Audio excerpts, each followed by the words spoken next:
بسم الله الرحمن الرحيم. مشاهدينا متابعينا في كل مكان، هنا في هذا الحدث الكبير، هنا في ثاني لقاءات الدور نصف نهائي كأس العالم للأندية النسخة رقم 17 المؤجلة من عام 2020، في مواجهة ما بين الأهلي بطل إفريقيا، الأهلي المصري بطل إفريقيا في 6 مشاركات، حل ثالثا في مرة في 2006 ورابعا كان في عام 2012 أمام بايرن ميونخ الألماني بطل دوري أبطال أوروبا وحامل لقب هذه البطولة في عام 2013.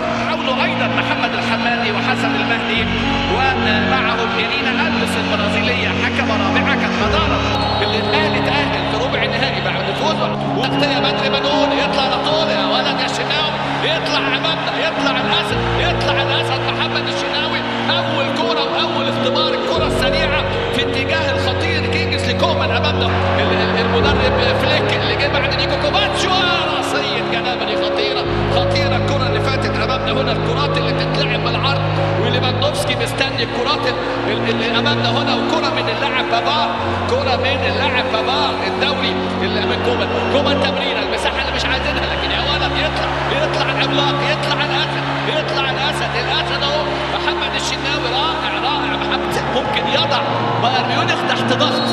الخطأ على محمد هاني معجنة، محمد عبد الله حسن الإماراتي اللي بيدير هذه المباراة، طبعا واحد من الحكام المميزين في كرة على طول. الكرات الثابتة خطرة جدا، عندك في الشناوي الكرة اللي فاتت، لكن المرة دي إلى خارج الملعب، واحدة من الكرات الخطيرة، كرة اتلعبت أمامنا هنا دائما وأبدا. هنشوف كيمش وتقدير خاطئ من الشناوي، لكن تمر بسلام وتطلع الكرة إلى ركلة ركنية. لا مجال لهذه الأخطاء، مفيش مجال للأخطاء دي، مش مطال إلى اللاعب ألابا بالعمر. الكرات السريعة والخطيرة كومان الكرات الخطيرة، لكن كومان يعني على مرتين فرصة كبيرة بتضيع أمامنا هنا في واحدة من الحلول اللي هنشوفها كتير. الكرات اللي بظهر المدافعين عندهم الحقيقة يعني إمكانيات منها بنون المغربي طبعا الوافد الجديد، وراسية خطيرة هنا دون إقامة راسية المرة دي في الثلث الأخير من ملعب النادي الأهلي. ودي الكرة ترتد خطيرة من كومان جنابري وليفاندوفسكي أمامنا هنا. الكرات اللي فيها أخطاء والغير مقبولة أمامنا هنا. الهدف الأول عطاندوفسكي أمامنا هنا يسجل بعد مرور 17 دقيقة. الكرة اللي عدت من الجميع واللي أمامنا هنا، بص الهجمة، الدور الدفاعي مهم قوي والارتداد، الكرة غير اتجاهها، كومان يسدد ويريحها المرة دي بشكل رائع. جنابري وليفاندوفسكي أمامنا هو. قصة الهدف الأول فيها خطأ في التمركز، خطأ في الرقابة، وأمام يعني أكثر من 6 لاعبين باللون الأحمر، لكن انتشار الألمان في هذه اللحظات عايز يعدي لكن وقف له بالمرصاد. ادي طاهر محمد طاهر اللاعب اللي بيعد اضافه واللي كان سجل هدف في اطار الدوري في لقاء المطورين، وسجل ايضا في مرمى سواتي طبعا في اطار هدف قادم، ولكن راسيه.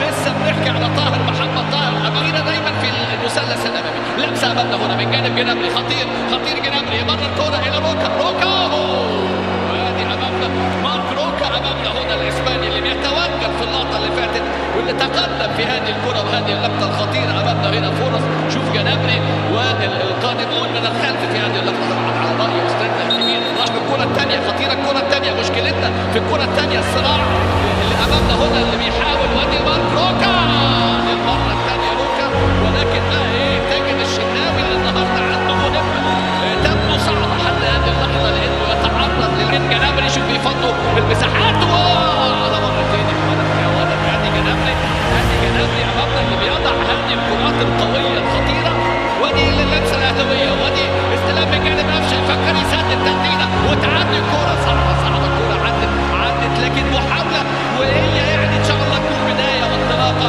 وموسيماني يصفق للاعبين لان خلاص تشعر بان الراحه تجري. يمر الكره في العمق، ليفاندوفسكي التحرك والانسيابيه، ودي ليفاندوفسكي خطر جدا، مرت بسلام بشجاعه محمد الشناوي.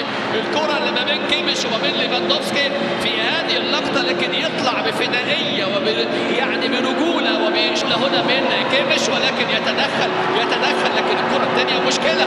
عدى امامنا خطير امامنا ديفيز، خطير الكرة الثانية مشكلة. النادي الاهلي بيشتت الكرة لكن الكرة الثانية مشكلة، لازم الكرة تطلع في الرجل بقى. ادي تغطية محمد هاني وادي كيميش وادي ياسر، ظهور كهرباء مع انضمام ديانج ووليا وايضا محمد شريف في الشوط الثاني من اللقاء. علي معلول مصيب واستقبل بياسر ابراهيم، لكن مونديال 2022 واللي بيستضيف طبعا هذه المباراة الاهلي في شوط اول دخل اللقاء حضر ونجح في اول ربع ساعة الحقيقة في انه يكون يعني ناجح في الحفاظ على شباكه، لكن مع السرعات والتحركات والانتشار الموجود والمساندة من بافار والمساندة في الجانب اليمين وفي الشمال ديفيز وتحركات كومان وجنابري في العمق مع مولر ومع ليفاندوفسكي. شوط اول كان نجم محمد الشريف، تطلع اسرع عندنا جنابري، التدخل المره دي لكن السقوط امامنا هو بيقول له امامنا هو. شوف اللقطه اللي فاتت حمدي فتحي في اللقطه اللي فاتت، شوف جناجة وصيف للبايرن ميونشن في المباراه النهائيه في 2013 في هذه البطوله. وادي امامنا هنا مولر الدفاع الهجومي والكرات الخطيره، وتوماس مولر اللي بيحاول كان في اللقطه اللي فاتت مرر البكر ما تطلعش الكوره بسهوله. بص ياكدها تمريره، لكن برافو ياسر ابراهيم، كوره خطيره امامنا هنا من كومان ويطلع ياسر ابراهيم الكوره الى ركله ركنيه رابعه في المباراه لصالح نادي بايرن ميونخ. بص كومان، بص كيجس لكومان يعتمد فريق واستكمالا للمسيره امامنا هنا الراسيه الخطيره، لكن الشناوي في ثبات باختبار راسيه مولر. شوف ليفاندوفسكي ما بيظهرش، لكن يعني ليفاندوفسكي خطير، بابار ومعدي الصديقه ايمن اشرف والتبديلات هتتم امامنا هنا في هذه اللحظات. هذه امامنا التبديلات اللي يكتفي بهدف وحيد حتى هذه اللحظه. سانيه راسيه لكن سهله الكوره امامنا هنا، اول كوره من تشوبو موتينج امامنا هنا في هذه اللقطه. اول لحظه استلام من كيميش، صلح كوره التسديده القويه لكن الى خارج الملعب. كوره قويه من اللاعب توليسو، الى خارج الملعب. محاولات ما زالت مستمره. يعني امامنا هنا موتينج اللي دخل كبديل، وهنا الصراع والسقوط امامنا هنا ولكن من خارج منطقه الجزاء. تشوبو موتينج كاميروني اسباني، توليسو يعني فرنسي توروني كوناسان فرنسي عيني. لوكا فرناش كان تدخل رائع من جانب محمد هاني، تسديده خطره جدا. خلي بالك من ديفيد ألابا برضه نيجيري الاب فيليبيني الام نفسي بهدف تعادل، لكن هنا انطلاقه من جانب الخطير سانيه البديل بنفس الادوار. سانيه الثاني، خلاص الثاني رصاصه الرحمه في هذه اللحظات تاتي عن طريق اللاعب ليفاندوفسكي، وهدف في الدقيقه 85. ليفاندوفسكي امامنا، الملعب ده ايه حكايه الملعب ده معانا؟ الملعب ده مصر لعبت هنا امام البرازيل والبرازيل فازت بهدفين، والنادي الاهلي كان لاعب في هذا الملعب طبعا بشكله القديم، يعني احد قلاع كاس العالم، وخسر ايضا امام بايرن ميونخ لكن بصعوبه كبيره في اللحظات الاخيره. لكن بص المساحه المره دي اتلعبت التغطيه الدفاعيه، وامامنا هنا من جانب سانيه والرقابه غائبه، والكره امامنا هنا ادي بايرن ميونخ يلدغ امامنا هنا ليفاندوفسكي برشلونه. وفي هذه اللحظات تنتهي هذه المباراه الممتعه الحقيقه اللي شهدت تفوق بايرن ميونخ بطل دوري ابطال اوروبا على النادي الاهلي بطل ابطال افريقيا. فليك يتفوق على موسيماني بعدما سجل في هذه المباراه.